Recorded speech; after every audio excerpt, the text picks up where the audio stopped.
Hello, everyone. Our guest today is Dr. Fernando Gomez-Baquero. He is an expert at starting startups, incubating startups. Also, our CTO and super famous Nathanael Miller, an inventor of shoe-sized satellites and great experience in the private sector. Fernando, how should I introduce you, or why don't you introduce yourself? Maybe it's good if I introduce myself. Hi, everybody. I'm Fernando. I'm the director of Runway and Spinouts at the Jacobs Technical Cornell Institute at Cornell Tech. And what that means is I help startups that are within our campus in New York City grow. And right now I oversee a portfolio of about 64 startups and many more that we create every year. And in that sense, what I do is really mentor them and help them get from zero or from an idea to completion, to being really beyond startups, to being real companies. Nathaniel, your own intro. Good to have you all here. I'm an artist, a rocket scientist, a whole bunch of things, but I build things. Most of my work has been in building missions inside of the government, specifically in the small satellite area. As a systems engineer, you often have to solve the system and the system and the system, and all the systems have to be solved together. When we're talking about coronavirus and when we're looking at what's happening in the world right now, a lot of the systems that I've studied to successfully start missions are all changing very rapidly. And with a mind towards transformation, we're excited to be talking to you today about this cured at home solution that we're looking at. Awesome. So there are three reasons why we invited or why we asked Fernando if he would be our guest. One is we want to understand his point of view about how the coronavirus crisis and the economic crisis are either one or both affecting the startup community and why that is important. The other reason is he has this view that the coronavirus and perhaps the economic crisis are both going to be we will go through a series of waves of crisis, improvement, crisis again, improvement.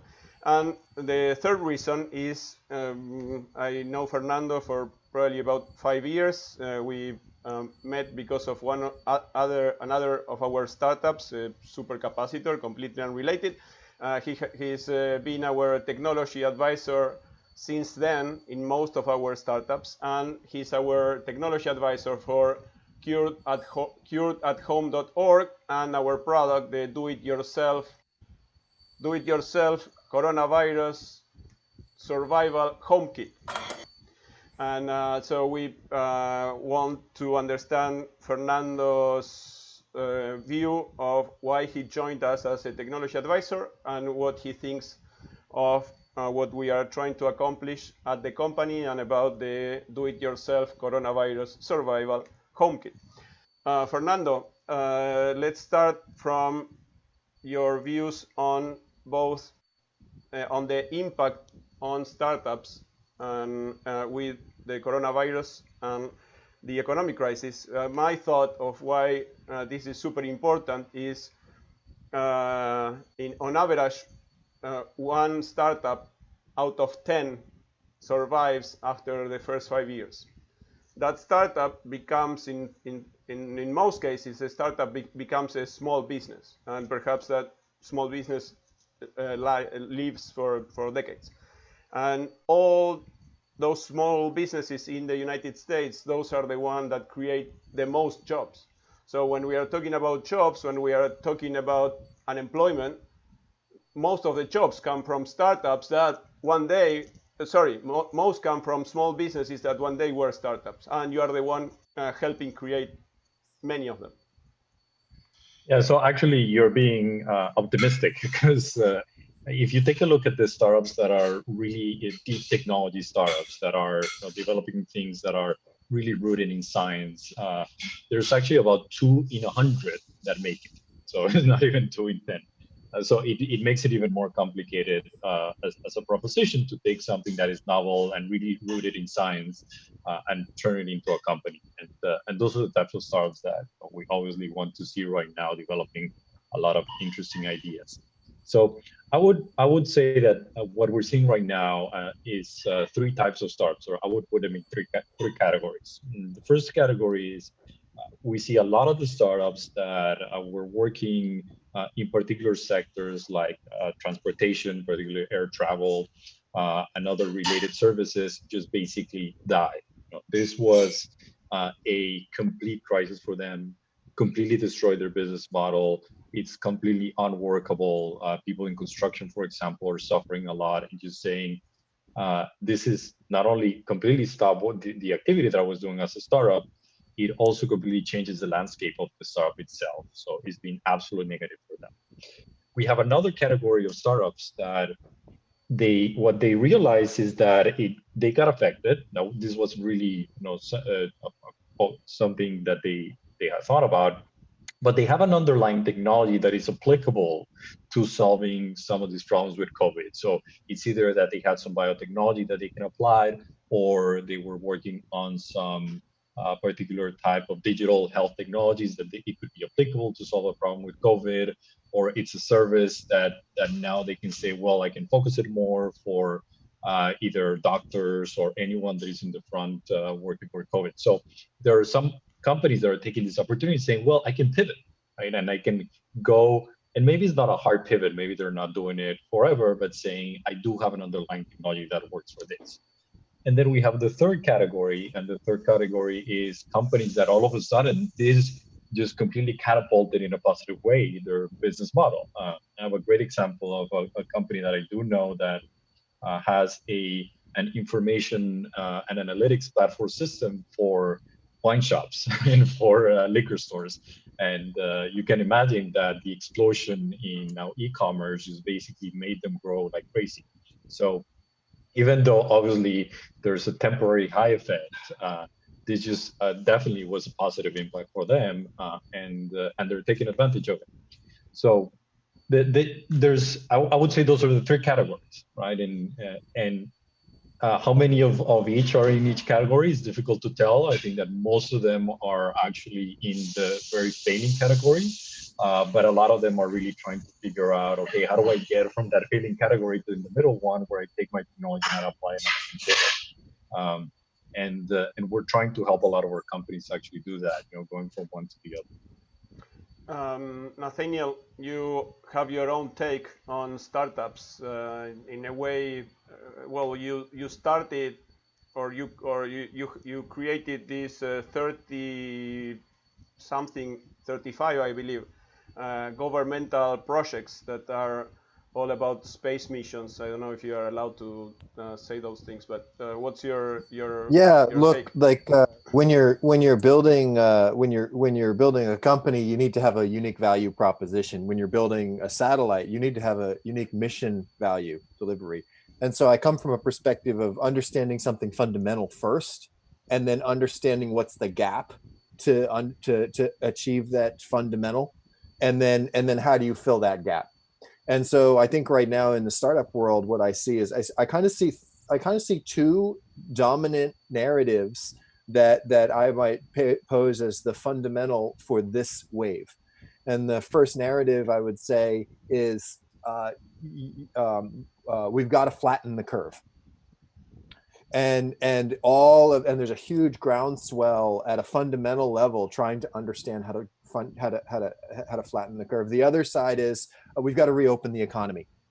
So these two fundamental messages, we've got to flatten the curve and we've got to open the economy, are driving on the 80-20 rule. When you look marginally, that medical practice in the US drives 20% of the GDP, and the rest of the financial system is the other 80%. So we have this at a fundamental level, we've got a tension between 20% medical and 80% everything else. And Fernando, I liked what you said about, I really liked your categorization of which, some are gone, just out of business, some are in the pivot, and some are launched. I think one of the questions that's coming to my mind as I'm listening to that is, is in the companies that are launched, do you see a bulk characteristic across all of them that are launching them into that context? So obviously, there's a lot of them are digital services, which is something that just because of the lack of social interaction and because we need to stay at home are the ones that are really propelling that. But to be honest, I mean, these are a lot of companies that already were thinking a step ahead, and I think that these were services that we were already thinking about. So analytics and consumer services and direct to consumer. It's just that right now, the restrictions just made it obvious that that is an avenue that we need to move towards.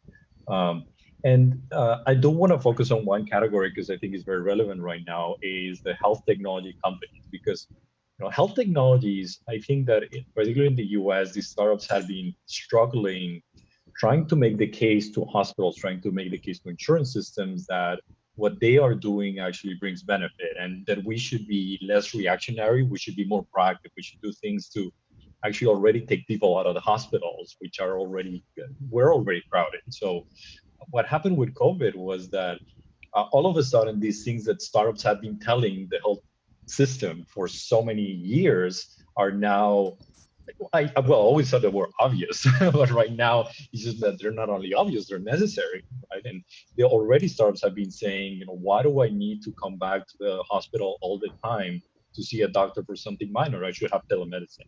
Why do I need to have these do faxes to actually send like insurance report, right? So stuff like that, it makes absolutely no sense. So that is at least in that category, what I think is we just all of a sudden it just becomes absolutely obvious is these ideas that we should have been applying from the get-go is now we're kind of too late applying them. We should have applied them before. And so those companies are just, they're doing what they were doing before, and their narrative hasn't changed. Just that we're now sort of paying more attention, and I hope that the governments now keep paying attention. Gentlemen, I want to kind of deviate a little, but I think we'll somehow stay on topic. So one view that I have is that the economic crisis will be 10 times worse than the coronavirus crisis, and hopefully I'm wrong. There are researchers at the Federal Reserve that have estimated that by June there will be 32% unemployment. 32% unemployment, it has never happened in the history of the United States. The highest prior unemployment number was 25% during the Great Depression in the 1930s, and that was the worst economic crisis that the United States has seen since the Civil War. And 32% unemployment is about 47 million working able adults without a job, and that is in two and a half months from now, right? So this is going to be, this could be completely devastating for families and the economy as we know it. And so there will be so many businesses that will go completely out of business, startups and the businesses that have been around for years and decades. There was a survey where more than 50% of the small businesses believe that if they cannot go back to the way to normal, right, in 3 months, they will not be able to continue to exist. And that this brings me to Fernando, your opinion or your vision of this series of waves related to coronavirus, of getting worse, then we lock down, then we open up, and then we get better, but then because we opened up, now we get worse again, etc. Would you comment or expand on both? Yeah, or that's exactly. If you disagree, of course. No, that's exactly it. And there are two sides of this. This is the medical side, and then there is the economic side. And so on the medical side, I think that we've seen this before. So, I think it would be just silly to expect that this would just, virus like this would just go away, and everybody's like, oh, okay, it doesn't exist until we have a vaccine. And even if we have a vaccine, we've seen it with polio, we've seen it with measles, we've seen it with all of the other diseases. Is this thing comes in waves? So there's higher infection, and then we try to control it, and we take measures, but then it comes back. So medically, it'll happen. And we just need to be prepared for that, for the fact that there's going to be waves. Now, economically, that is correlated. So basically, is if we get another infection, let's say in a city like New York City, which is so highly populated, what do? I mean, we need to enact some other social distancing. We need to close some events again, and it comes back in waves. So I do think that there's a correlation. We're going to see both of them. And our question right now is not about, how do we I think we have many questions, but obviously, how do we plan ahead for something that is that uncertain, but that we know that it will come back? So I agree with you that there's not coming back to where we were before. So that's quite simple. And it's interesting what you're saying, because it's great that you are very positive about the future. There's some other people that are not as positive, but the economy relies on expectations. This is pretty well known in economic theory, which is not just the reality of the economy we have right now, but we make decisions, and we assign our decisions to what we expect the future is going to look like. So if we expect that things are going to be bad, then that is really going to affect the economy. So I think that the problem right now that we have is that even though we understand some things, and we are hopeful and we understand that a vaccine might come, we are hopeful and we understand that there might be some things that would help us do better detection, or even both on just knowing about COVID and knowing about immunity, for example, as well, which is the other type of detection. There's still a lot of doubts. So that is still going to mess up the economy, because we are still uncertain about the future and what's going to happen.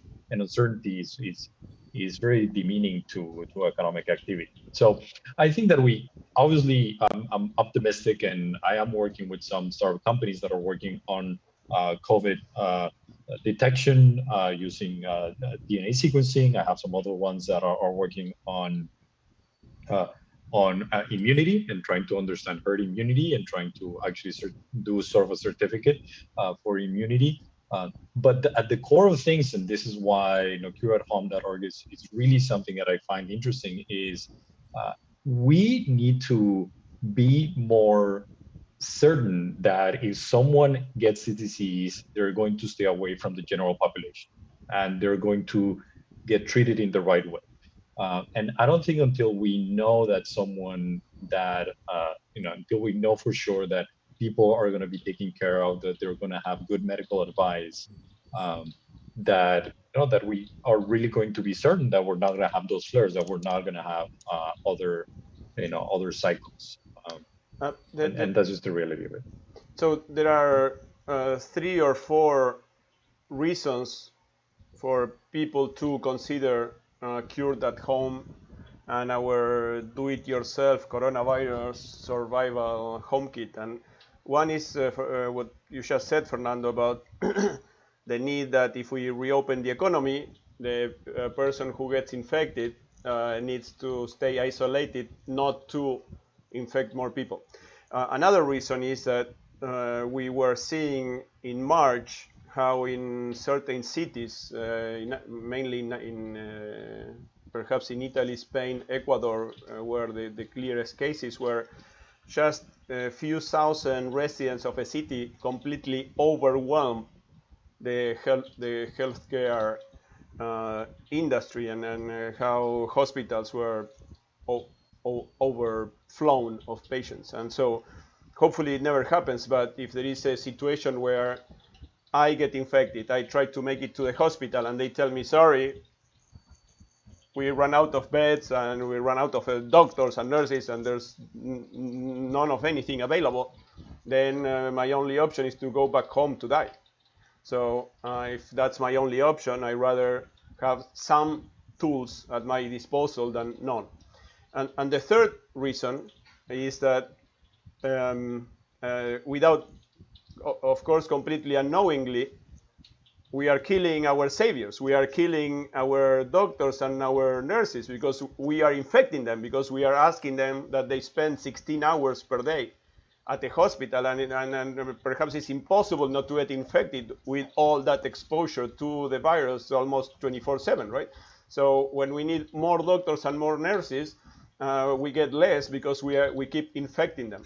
In Spain, in just 1 week, we went from 12% of the entire infected population, 12% were doctors and nurses. 1 week later, it was 14%. It's absolutely mind-blowing. And so I don't know if I had a question. I guess I just wanted to share. No, so because you made a comment that I think that it's important. I don't think that is like we're telling people, go home and die, right? So that's a little bit extreme. And but what I do want to point out is that the healthcare system was already in a very precarious situation. It was already feeling this pressure, right? And you can make the analogy of COVID right now with people that have diabetes, that they were just sent home and saying, look, I don't have the time or of really taking a look at you. Doctors were taking a look at people only 15 minutes. They can't even spend an hour with patients. So we already had a crowded system. Just we have it more right now, and it just became more obvious the problem that was there. So this trend of can we actually service people? Can we actually tell people take care of yourself in a preventive way, right? If you're bad enough, actually, yes, of course, go to the hospital. Take care of yourself so that we can leave the hospital settings for the cases that are more complicated, that are more dangerous, that really need more of that medical advice. Then that's just good for everybody. And this is not just about COVID. It's just in general, we should have done that before. So you're right. It is something. It is a trend that we should have started before, just because it takes much more care of our doctors. It improves our care in general, because we really don't need it. We don't need someone. There might be someone that has almost no effects of COVID, but we also don't want to leave that person just completely by themselves without any information. Information is power, and we need to have them with tools, with knowledge, with resources, and with someone that they can connect to. It seems like it's such a no-brainer to do that right now. Fernando, we see you, especially in the startups world. I'm sure you see it, and you mentioned it earlier. Just an explosion of medical devices, in-home medical devices. For example, Amazon just launched their thumbs EKG. You put your thumbs on the pad, and it tells you about your heart. Or another full examination. It's a couple cameras and a couple sensors, and you take your temperature and look in your throat, and the remote medical professional can give you a full examination. That's on one side. And then on the other side, we see this eruption of teledoc services that were nascent. They were sitting waiting, as you mentioned earlier as well. Can you speak to the tie those growing trends that are very easily observed to what you said about I think you said the uncertainty is demeaning to economic activity, and then in terms of bringing hope to two places, one is hope that I won't get infected, and then the other is hope that if I am infected, that I'll be taken care of. Yeah, so obviously, if we're taking a look at medical devices, I think this is the sort of like golden age of medical devices. We have so many, not that we couldn't do more. I think that the issue that we had before with medical devices were that a lot of people were developing them saying this is going to replace your doctor, and that is just a silly proposition. That's just not going to happen. So what we've been doing, also the FDA has been doing, is look, if you make this a companion tool for a medical professional, if you have these, give better information to a doctor, but let the doctor decide at the end, then that is something that we can work with much better. We can actually approve. There needs to be an approval. There needs to be a process that's perfectly understandable, right? We don't want stuff that is not that is just completely experimental. Even if it's experimental, there is a process for that. So that's good. And those are the type of devices that right now we have. We have them already, and we can even order it from Amazon if you want. They're there, or from Best Buy. Now there's a telemedicine approach, and the telemedicine approach, the question is always, is this as good as having a physician? And I think that's the wrong question to ask, because the question is not if it's as good as seeing a physician. The question is, what is the value that that can bring in situations where you don't really need to have a physician there? So it is, the right question is, do I really need a physician for this? You know, and can this actually help physicians in a different way? And it's not that it's lower quality of care. It's just doing another routine that is, it just adds value and saves time and helps physicians. So, you know, we have those too. It's just we need to understand what they are. And I think for regulatory agencies and for people that are looking to using this, is they need to understand that this is not going to replace your doctor, but that's not the point. It's not supposed to do that. This is going to give you great information. This is going to help you. This is going to be a companion. It's going to give you more information. The same with the medical devices. And right now they're at your disposal. So, you know, just use them. Oh, go ahead. No, we'll need to wrap up in a few minutes, but Nathanael, go ahead, and then I want to ask Fernando 2 questions. Oh no, I was just going to comment on that. That's really good about our partners. 15 years waiting in under regulatory burden. Rovos, they've actually been involved in deploying the new COVID SARA alert that's deployed at a federal scale. And I was just going to reflect that your comments were really I really appreciate those, given our focus. And I think for me, a closing comment that I would say is, you know, when we market a product, we have to have a message about what the product is that we're developing. We're really trying to build a product that is the message of hope. And anything that and any of you in our channel that would like to comment and join in on the conversation, we'd love to have your involvement. Fernando, I'm afraid I may throw you under the bus with my next question. Go for it.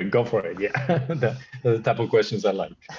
Yeah. You live in Manhattan, you work at Cornell, so you're connected with city officials, state officials. You, as soon as we thought of this stay-at-home solution for coronavirus patients, you very quickly introduced us with city officials and state officials in New York. But it took us probably 1 month to go from zero to where we are today, and it's amazing what we have accomplished in those 4 weeks. It takes the city official or the state official the same 4 weeks to respond 1 phone call.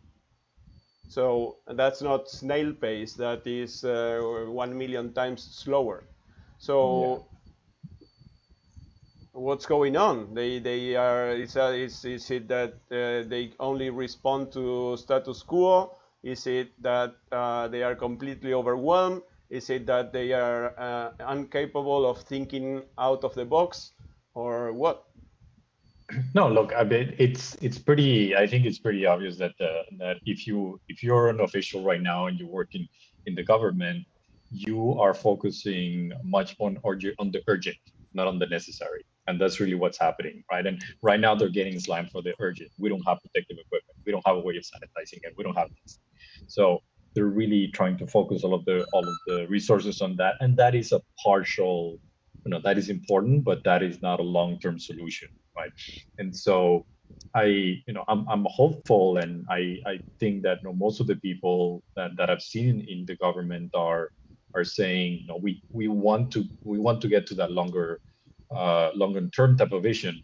But in all honesty, it's difficult for them to do it just because they need to respond to the day-to-day thing. So I think that we just need to say, you know, as the private sector and academic institutions, we have the capacity of getting together and putting out their solutions, and all that we're asking is, you know, just don't stop the solutions when they are, you know, pretty obvious. They are in spaces that we understand, that we know, that are well regulated. I mean, I'm not advocating for no regulation. I think that there should be regulation, but it makes no sense that we need to go through a 1-year regulatory process for something that we're not trying to, make it so that it cures cancer, right? So we're trying to make it a better information system and to help people. So that's all that we ask. We ask for help, we ask for advice, and we do ask for some resources that the city could have and should have, that at the end, now we know that it's not that expensive, right? So we're talking about, spend. I think that right now, one thing that became obvious is that if we don't spend money in preventive medicine, preventing pandemics, then that's going to cost a ton of money. And now we know how much money, trillions of dollars. That's how much it costs. So spending some amount of money right now, I know that it's super tough, but it is the difference between spending that amount of money and then just basically losing other trillions of dollars. Well, so that's where we're at right now. I can see, and I agree with most than what you said, but then also there's some basic common sense that it's not there, right? So we now, governments all over the country and all over the world build these temporary hospitals. But then there are reports stating that hospitals become the hotbed and the carriers for the virus, because you have the 1,000 patients in the Chavez Convention Center, but then you have these few thousand people who come in and out to help the patients, the doctors, the nurses, the delivery men, the politician, the journalist, whoever, right? And so every time all those other people go out at night back to their homes, now they carry the virus with them. So what are they thinking, right? And then another example, I was talking with a Florida state official, and so when we brought our concern that we would be running out of hospitals, and he said, yeah, but you told me that yesterday, but we solved the problem, so there's no problem. I said, oh, fantastic. So what we are doing, so I can go back to watch Netflix. He said, well, we are converting the empty Hiltons and the empty Marriotts in hotels. I said, oh, okay, where are you going to get the doctors and the nurses from? No. Where? Yeah. And he said, oh, we didn't think about that. Okay, I'll call you tomorrow. He never called. Yeah. So, this is, I think that there's no common sense anymore. What you think is common sense is not there. So, no, you're absolutely right. But this is, again, something that we already know. We already know that we don't have enough people in the medical practice. It's not about just having more spaces and more buildings and more beds. That's really not how it works.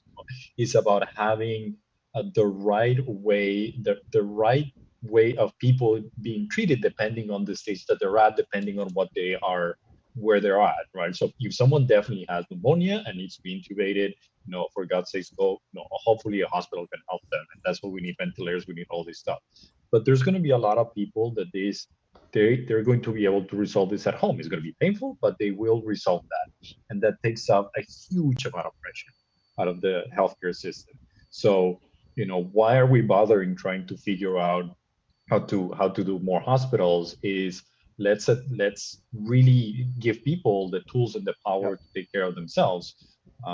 And this is not super new science, right? So I'm not inventing some new quantum mechanics theory here, right? So it is get people what they need, have it at home, absolutely. Have good telemedicine, have good information, absolutely.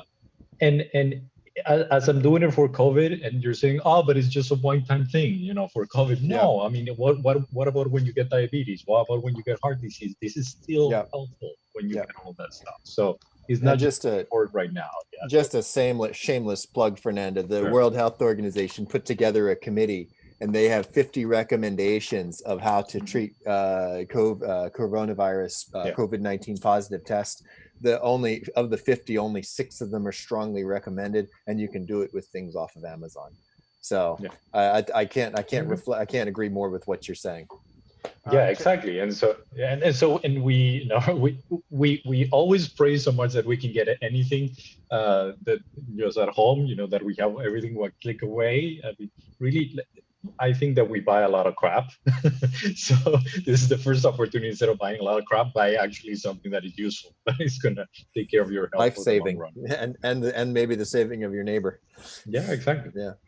Chance, before we wrap up, each one of us, to our viewers, please, if you think that what we are trying to accomplish at cureathome.org makes sense and has value and has the potential of saving lives, we need your help to spread the message, because we need to get the governments to get that message. So please subscribe. There you have the link at YouTube. Hit the notification button, so then the next video, which we are going to try to do one video per day, you get the notification. And if you and please share in Facebook and YouTube. And so, gentlemen, please, your closing comments. I'll defer to Fernando first. Well, I mean, my closing comment is I think that almost everybody right now knows a case, and I do know several cases that are really close to me of people that have died because of this. And we do know people also that are in hospitals that really need to have this care. So please, I implore everybody, if you can take care of you at home and use these tools, help us, because it helps everybody. It's just a community thing. So it's a no-brainer. It really is not just for right now, it's for the future. And really think about how do we empower ourselves and actually buy the things that we need at home, and we can be safe. And when these waves come, we're going to need it. We're going to need it several times. So, it's not just a one-time thing. So just take a look at this, comment, get engaged, say yes, say no, but don't just have apathy towards it. Have a say and support what you think is going to be important to support, which is this type of new initiatives, which are just designed to help people. Yeah, you nailed it, Fernando. Everybody knows somebody who died. By this month, next month, everybody will know somebody who died. And so just to all of our viewers, we are solution oriented. We are the thing we're building. It's so simple. It's a very basic concept. And our conversation is growing at approximately it's just a little bit slower than the speed of thought. So if you want to, in the comments below, we've got our team that we're putting together. You can see as the conversation spools up. If you want to help, just do a hashtag help cured at home. And one of our team will follow up with you. We'll bring you into the conversation, and we'll get going right away. And my closing comment, I happen to be the CEO. I was told once that if the CEO is not the stupidest person in the room, then he did a very bad job at surrounding himself with the right team. And you two gentlemen and the rest of our team remind me how stupid I am. So thank you for your passion. Thank you for bringing all that knowledge and all that wisdom. And to our viewers, thank you very much for watching, and we'll see you next time.